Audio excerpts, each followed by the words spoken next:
farol que me guia, é a luz do meu caminho.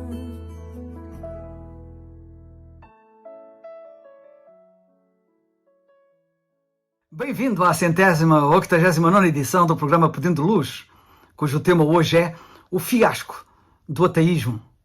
O ateísmo é hoje uma realidade no mundo que eu não ignoro e também não sou indiferente.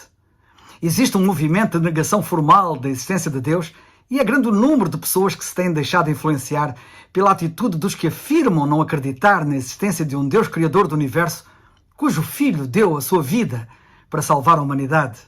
Porém, sabe que o ateísmo, seja qual for a forma como ele se apresente, é uma violência que o homem pratica contra a sua própria consciência.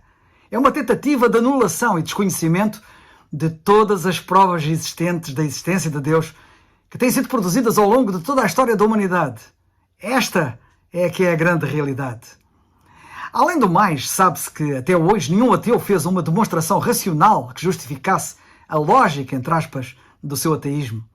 O escritor italiano Giovanni Papin escreveu com muita propriedade um dia: o primeiro ateu deve ter sido um delinquente que procurava, negando a Deus, livrar-se da única testemunha da qual ele não podia ocultar o seu crime.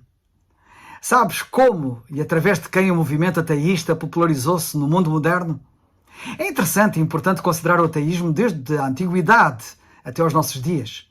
Tens a noção de que jamais foram encontrados povos ateus? A arqueologia demonstra-o. É verdade. Se examinarmos o pensamento dos grandes homens da antiguidade, não povos, descobriremos certas posições isoladas de filósofos que afirmavam não acreditar na existência de Deus. Mas mesmo assim, deves atentar para um aspecto importante do ateísmo. Quando o ateu diz: Deus não existe, que Deus estará ele a negar? O verdadeiro Deus? Como é que ele o nega? O ateu nega a existência de Deus, seja qual for o modo como imagina que Deus seja, ou nega a existência de um Deus imaginado de uma certa maneira.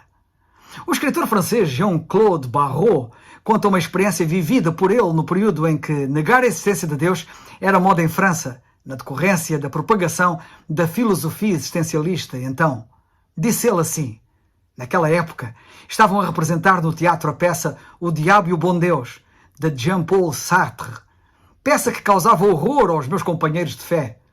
Fui ver a mesma, e ela não me atingiu. Eram os deuses Baal e Moloch de Sartre, que Sartre denunciava. Não era o meu Deus. Eu abominava o Deus de Goethe, um dos personagens da peça, tanto quanto Sartre. E é este escritor, Jean-Claude Barrot, que nos fornece a frase ideal para ser usada como resposta àqueles que se dizem ateus e que estão equivocados. Isto que tu recusas, eu também não aceito, disse ele, porque nada tem a ver com o Deus dos Evangelhos. Um dia, continuou ele, o semblante de Deus, do Deus dos Evangelhos, fascinou-me. E este semblante que vi é bem distinto das ideias de Deus que muitas pessoas têm em mente. Este retrato de Deus vai muito para além das definições que muitos afirmam dogmaticamente. Alguns homens da antiguidade, ao se posicionarem como ateus, nem sempre estavam a negar a existência do verdadeiro Deus, porém sim dos vários deuses, por não concordarem com o politeísmo existente nos seus países. Foi o caso dos filósofos gregos Anaxágoras e Sócrates. Este último chegou, inclusive, a ser julgado e condenado à morte sob a acusação de estar a corromper a juventude com ideias ímpias. Ou seja, Sócrates estava a levar os jovens de então a não acreditarem na existência dos deuses em que o povo grego acreditava. Os mesmos deuses, curiosamente, a quem Paulo, mais tarde, o apóstolo Paulo, se referiu no seu discurso no Areópago, como lemos na Bíblia, em Atos, no capítulo 17, versículos 22 e 25. Ora, já naquela época, o célebre filósofo grego Platão, que viveu entre 427 e 348 a.C., discípulo de Sócrates, havia criticado a posição ateística, dirigindo energicamente as suas sábias palavras a um ateu, dizendo assim: nem tu, nem teus companheiros sois os primeiros, nem os únicos que tendes semelhante opinião da divindade, mas em todos os tempos, ou mais ou menos, sempre houve quem estivesse afetado dessa enfermidade. Travei conhecimento com muitos deles, e por isso vos digo que nenhum dos que na sua mocidade negou a existência de Deus manteve semelhante opinião até à velhice. Aconselho-te, pois, agora, a não ousares cometer algum ato impiedoso contra a divindade. Antes de proferires uma palavra contra Deus, medita 3 e 10 vezes, porque chegará o dia, e chegará brevemente, em que o escárnio expirará nos teus lábios trêmulos. Virá o dia em que precisarás de Deus e da sua eterna verdade para a tua alma aflita, vazia e trespassada pela dor. Isto é citado por José Agostinho de Macedo no seu livro homónimo de Fenelon, que se chama Demonstração da Existência de Deus. Lisboa, Imprensa Régia, 1816, página 34. Porém, o filósofo grego Epicuro e o poeta latino Lucrécio, que viveu entre 99 e 55 a.C., continuaram o trabalho de propagação das ideias ateístas. Afirmaram que tudo se origina da matéria existente no universo. Para eles, o universo sempre existiu, nunca foi criado. No seu famoso poema materialista De Rerum Natura, da natureza, Lucrécio diz que nem Deus nem os deuses existem.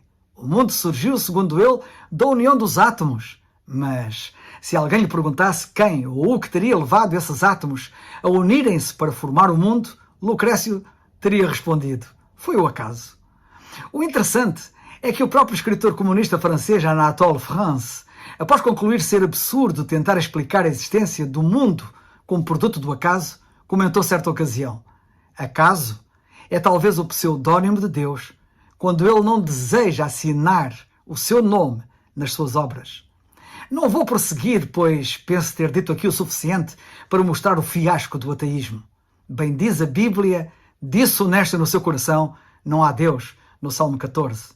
Espero que não sejas louco e alertes a alguns também para a loucura dos seus pensamentos, se porventura forem estes, de ateísmo.